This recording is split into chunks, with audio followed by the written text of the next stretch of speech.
Let's take a live look, 8:04 right now. In Jerusalem, Israel this morning, tensions are rising in the Middle East. While you were sleeping, another round of massive strikes from the U.S. and Israel hit Iran's capital. The Israeli military says it is targeting the heart of the city.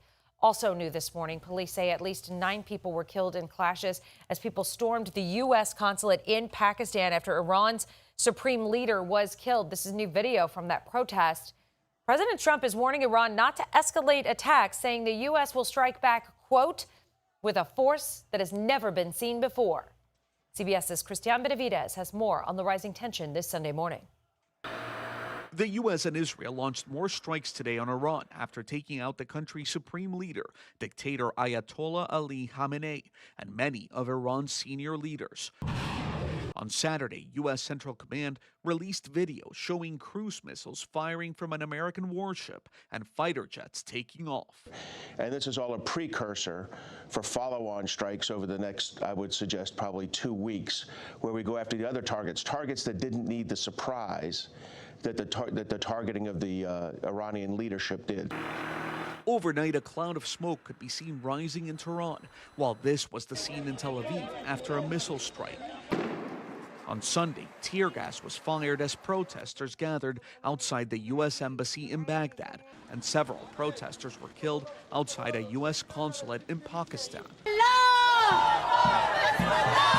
There were also celebrations around the world, including in Los Angeles, the largest diaspora of Iranians in the U.S. Every single people in Iran knew that the only way that this regime is going to go away is that to attack them. And across the U.S., anti-war protests.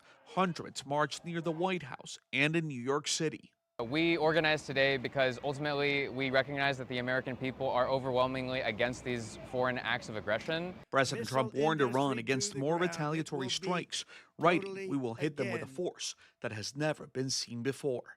Christian Benavidez, CBS News.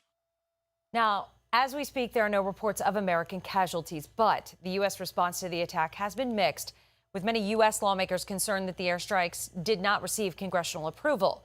And several have called out President Trump in regard to the War Powers Resolution, which checks the president's power to commit the U.S. to an armed conflict without consent from Congress.